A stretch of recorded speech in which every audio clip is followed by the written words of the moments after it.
Person के बारे में कुछ बताने जा रहा हूं। पर्सन आखिर है क्या चीज? पर्सन को हिंदी में हम लोग कहते हैं पुरुष। पर्सन कितने तरह के होते हैं? 3 तरह के।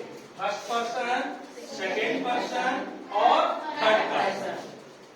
अब समझने वाली बात है कि फर्स्ट पर्सन कहते हैं किसको? फर्स्ट पर्सन क्या है? और इधर देखो लिखा हुआ है सिंगुलर और प्लूरल। सिंगुलर मीन्स एक वचन और प्लूरल मीन्स बहुवचन। सबसे पहले हम लोग समझते हैं कि फर्स्ट पर्सन कहते किसको हैं, उसकी परिभाषा क्या है। तो इसका सिंपल सा परिभाषा है, बोलने वाले या वक्ता पुरुष को क्या कहते हैं? फर्स्ट पर्सन कहते हैं। जैसे मैं बोल रहा हूं, मैं पढ़ा रहा हूं तुम लोगों को, तो मैं क्या हो गया? First person. सुनने वाले को क्या कहते हैं? Second person.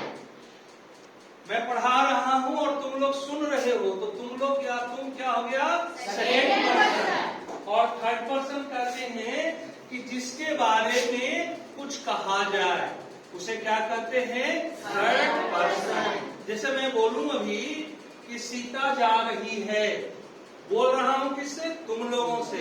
लेकिन किसके बारे में बात कर रहा हूं? सीता के बारे में, किसी तीसरे व्यक्ति के बारे में बात कर रहा हूं, तो वो क्या हो गया? Third person.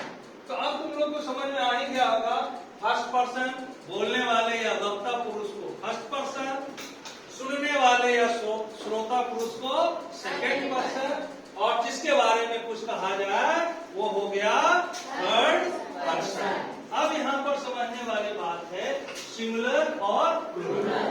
सिंगुलर का मतलब होता है जिससे एक व्यक्ति या वस्तु का बोध हो, उसे सिंगुलर नंबर कहते हैं या एक वचन कहते हैं। जिससे सिर्फ एक व्यक्ति हो या वस्तु हो का बोध हो, उसे कहते हैं सिंगुलर नंबर। और प्लूरल कहते हैं एक से अधिक। एक से अधिक, वो 2 भी हो सकते हैं, 3 भी हो सकते हैं, 100 भी हो सकते हैं, वो क्या हो गया? Plural. More than denotes more than 1 person और थिंग। जिससे एक से अधिक व्यक्ति या वस्तुओं का बोध हो, उसे कहते हैं प्लूरल नंबर। जैसे फर्स्ट पर्सन, सेकेंड पर्सन और थर्ड पर्सन। तो फर्स्ट का सिंगुलर क्या हुआ? आई। मैं से कितने व्यक्ति का बोध होता है? एक व्यक्ति का बोध होता है। मैं बोल रहा हूं, मैं पढ़ा रहा हूं, एक व्यक्ति का बोध हो रहा है। और जैसे ही इसके प्लूरल में जाते हैं तो क्या होगा? वी का मतलब क्या होता है? हम लोग। एक से, जैसे ही हम लोग हो गया तो एक से अधिक व्यक्ति या वस्तु का बोध होता है। तो फर्स्ट पर्सन का सिंगुलर, अगर कोई तुमसे पूछेगा कि फर्स्ट पर्सन का सिंगुलर क्या है, तो जवाब दोगे आई। फर्स्ट पर्सन का प्लूरल क्या है, तो क्या जवाब दोगे? वी। उसी तरह से सेकंड पर्सन का सिंगुलर क्या है? यू। यू का मतलब तुम भी होता है और यू का मतलब तुम लोग भी होता है। तो यू मतलब तुम बाजार जा रहे हो, तुम पढ़ाई कर रहे हो, तुम पढ़ते हो, तो सेकंड पर्सन का ये सिंगुलर हुआ। और प्लूरल तुम लोग। हिंदी में बोले तो तुम लोग, लेकिन अंग्रेजी दोनों का एक ही होता है, यू। तो सेकंड पर्सन का सिंगुलर भी यू और सेकंड पर्सन का प्लूरल भी यू। थर्ड पर्सन में आते हैं तो क्या है? Singular he, she, it, name. वह पुरुष के लिए, सी मतलब ही पुरुष के लिए और सी स्त्री के लिए। इट माने यह, वो क्या है? निर्जीव वस्तुओं के लिए। और नेम नाम। और दे मतलब वे लोग। यानी थर्ड पर्सन के सिंगुलर में ही, सी, इट, नेम, और इसका प्लूरल क्या होगा? दे।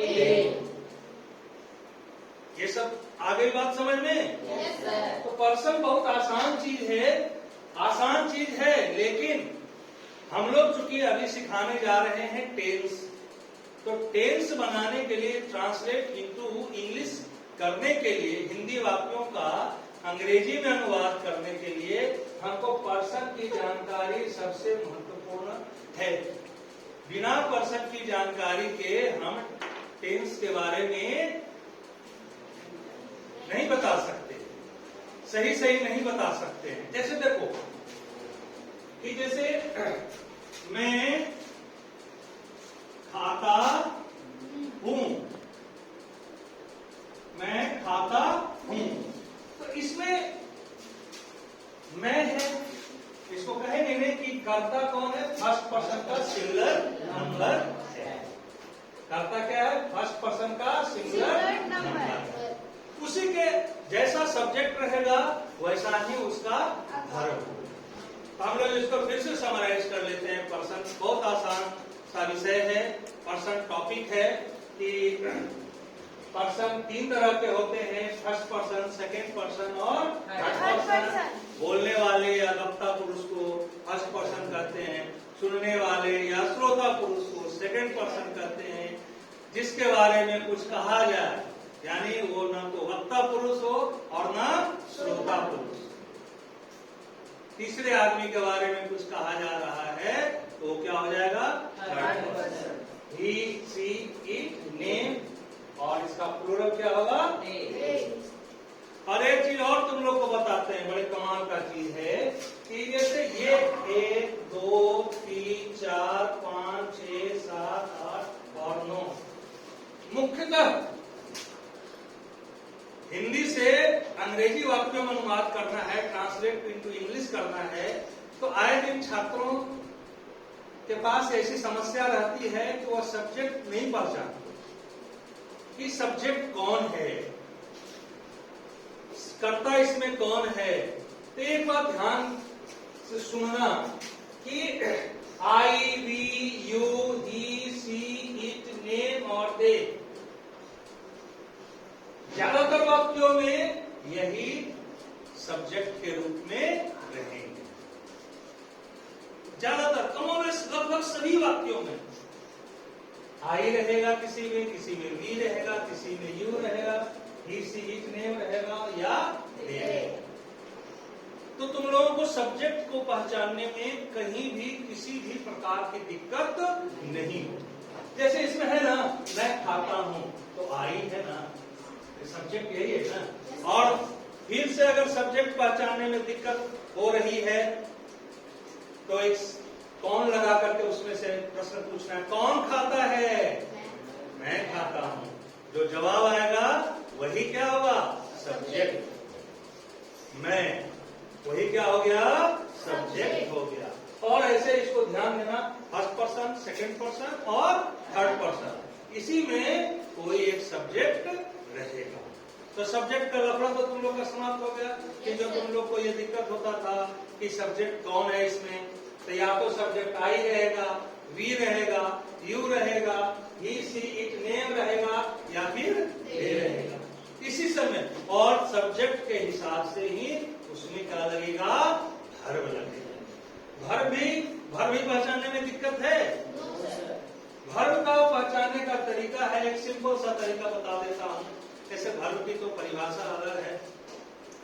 वर्ब को कहते हैं डूइंग वर्ड इज वर्ब, काम करने वाले शब्द को क्या करते हैं, वर्ब। और वर्ब का है कि जिसके अंत में क्या लगा हुआ रहे, ना लगा हुआ रहे। जैसे खाना, पीना, सोना, खेलना, है ना, सब के अंत में क्या लगा हुआ है, ना लगा हुआ है कि ना। टहलना, कूदना, दौड़ना, ये सब क्या है, वर्ब की एक्शन वर्ड जो भी है वो क्या है, वर्ब है। तो वर्ब अब तुम लोग कहोगे कि सर वहां पर ना लगा हुआ है, यहाँ पर ना नहीं लगा हुआ रहता है, लेकिन खाता हूं, यहाँ पर क्या है, खाता हूं। तो ये खा जो आया कहां से आया, मूल क्या है इसका, मूल शब्द तो खाना है, खाना से ही आया ना। हो सकता है यहाँ पर रहता मैं खा रहा हूं, लेकिन वो जो मूल है वो क्या है, खाना ही है। तो इससे घबराना नहीं है। तो सब्जेक्ट अगर पहचान गए, वर्ब पहचान गए, तो फिर ट्रांसलेट इनटू इंग्लिश करने में कहीं कोई समस्या नहीं आएगी। लोग पहचान ही नहीं पाते कि इस वाक्य का सब्जेक्ट कौन है, इस वाक्य का वर्ब कौन है, उसी में वो क्या करते हैं, गलती कर देते हैं। तो हम लोग तो सब्जेक्ट तो पहचान लेंगे, इसमें कोई डाउट है। वर्ब का पहचानने का हम बोले हैं कि जिस शब्द के अंत में ना लगा हुआ है, या फिर देखना एक्शन वर्ड हो, है ना, तो वो क्या हो गया, वर्ब हो गया। और वर्ब और एक और है, जैसे कि मैं खाता हूं, तो मैं क्या कर रहा हूं, क्या मैं क्या करता हूं, क्या कर रहा हूं, खा रहा हूं। क्या लगा करके अगर सवाल पूछोगे तो जवाब आ जाएगा, और जो जवाब आएगा वही क्या होगा, तो हम लोगों ने सब्जेक्ट पहचान लिया, वर्ब पहचान लिया, और इसी के हिसाब से हम लोग ट्रांसलेशन बनाएंगे। ऐसा दिया हुआ रहेगा कि फर्स्ट पर्सन के सिंगुलर नंबर जब कर्ता के रूप में हो तो उसके वर्ब के साथ एस या ईएस का प्रयोग नहीं है। तो फर्स्ट पर्सन का सिंगुलर या प्लूरल हो तो यानी हम समझ लेंगे आई या वी। आई और वी अगर सब्जेक्ट के रूप में रहेगा तो उसके वर्ब के साथ एस या ईएस का प्रयोग नहीं होगा। तो पर्सन में बस इतना ही, ठीक है, समझ गए ना।